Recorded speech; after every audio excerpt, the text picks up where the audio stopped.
নমস্কার বন্ধুরা, পম্পার পাঁচমিশালি চ্যানেলে তোমাদের সকলকে স্বাগত। বন্ধুরা, এই অসহ্য গরমে গাছরাও কিন্তু এখন অসুস্থ হয়ে পড়ছে, কারণ তারা ডাইরেক্ট রোদটা আর নিতে পারছে না। এই সময় ওরাও একটু চাইছে ঠান্ডা কিছু খেতে, তো সেরকম একটা ঠান্ডা খাবার ওদের আজকে আমি দেওয়ার ব্যবস্থা করেছি। ঠান্ডা জিনিস বলতে আমাদের প্রথমে যে জিনিসটার কথা মনে পড়ে সেটা হচ্ছে অ্যালোভেরা।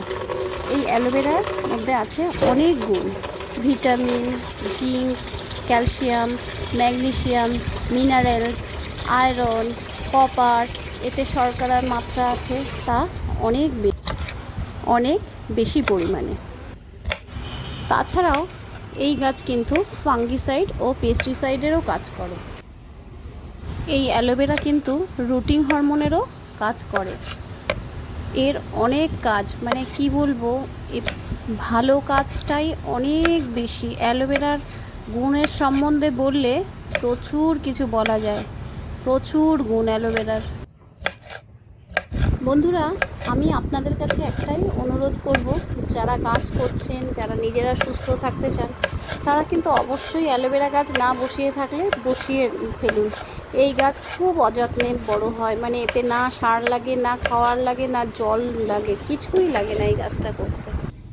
আমরা অ্যালোভেরা ডাইরেক্ট খেতে পারি না, একটু জলে ভিজিয়ে সবুজ তিতকুটে ভাবটা কাটিয়ে নিতে হয়, ওটা আমাদের শরীরের পক্ষে খুব ক্ষতিকারক। গাছের ক্ষেত্রে ঠিক তা নয়। বন্ধুরা, আজকে গাছের খাবারে অ্যালোভেরার সাথে একটি জিনিস মেশাবো, সেটা হচ্ছে গুড়। গুড়ের উপকারিতাও অনেক বেশি। আমাদের গাছ করতে গেলে আমরা ভালো ব্যাকটেরিয়া এবং খারাপ ব্যাকটেরিয়া সব রকম ব্যাকটেরিয়াই দেখি, কিন্তু যদিও আমরা সেগুলোকে চোখে দেখতে পারি না। কিন্তু গুড় কী করে জানেন?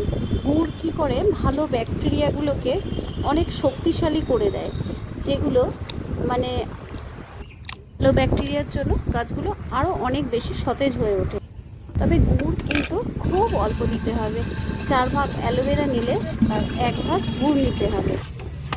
অ্যালোভেরা আর গুড়টা ভালোভাবে মিক্সড হয়ে সুন্দরভাবে তৈরি হতে 1 থেকে 2 দিন আমি এটা দেখি।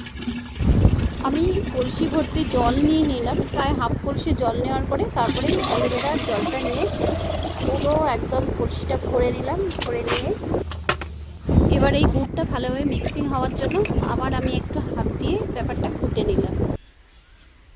এবার এটাকে আমি প্রায় 48 ঘন্টা বা 2 দিন আমি এটাকে চাপা দিয়ে এভাবে রেখে চলে যাব। এসে সেরে 2 দিন বাদে আবার আপনাদের সাথে দেখা হবে।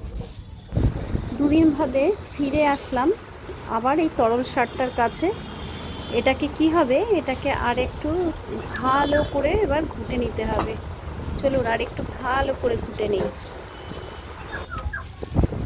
দেখুন বন্ধুরা, কি সুন্দর রঙটা এসছে, দেখতে পাচ্ছেন? এটা যেহেতু আমরা অ্যালোভেরার যে সবুজ জলটা জলে ভিজিয়ে ফেলে দিইনি, তাহলে একটু তিতকুটে ভাব হবে। সে ভাব হওয়ার জন্য অনেক বাজে কীটনাশকরা মানে আসতে চাইবে না। যেহেতু তিতো লাগবে, সেহেতু আমাদের গাছের জন্য এটা অনেক ভালোই হবে। এটা আমরা একটু ছেঁকে নিয়ে স্প্রে করবো, নাহলে আমাদের স্প্রেয়ারটা খারাপ হয়ে যাবে।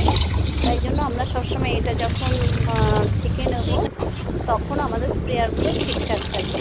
তো এইভাবেই আমি ছেঁকে নিচ্ছি। দেখুন কি সুন্দর জলটার রঙটা হয়েছে।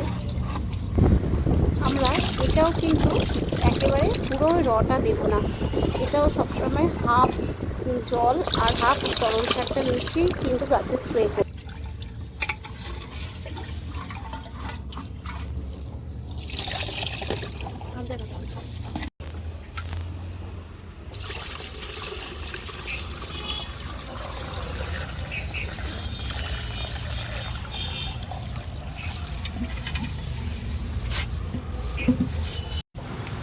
এই আমরা প্রায় হাফ বালতির জল নিয়েছি।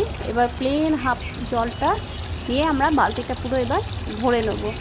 কারণ হচ্ছে সবসময় একটু জল মিশিয়ে দিলে আর সমস্যাটা থাকে না। সবশেষে বলবো, এটা অর্গানিক, তো এটাতে কোনো গাছের ক্ষতি হওয়ার কোনো ব্যাপারই নেই। তো আপনারা নিশ্চিন্ত মনে এগুলো করতেই পারেন। এই জৈবভাবে খরচ কম করে আমরা গাছগুলোকে সুন্দরভাবে এইভাবে ভালো রাখতেই পারি। একদম নিশ্চিন্ত মনে আমরা এটা করতেই পারি। এমনভাবে গাছে এইটা স্প্রে করবেন না গাছটা পুরো যেন মাটি, গাছ পুরো ভিজে যায়। এটা গাছের মাটিটাও যেমন আপনাকে উর্বর করবে, তেমনি গাছেরও অনেক উপকার করবে। তার জন্য সবসময় একদম পুরোপুরি ভিজিয়ে দেবেন।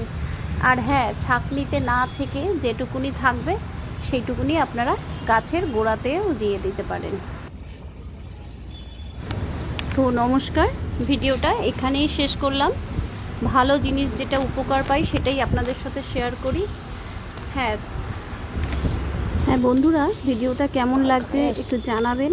দেখা হচ্ছে পরবর্তী কোনো ভিডিওতে।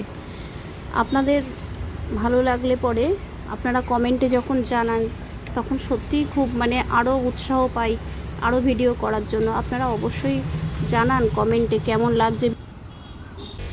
এইভাবে যে তরল লিকুইড সারটা থাকবে এইভাবে আপনারা গাছের গোড়াতে ঠিক দিয়ে দেবেন।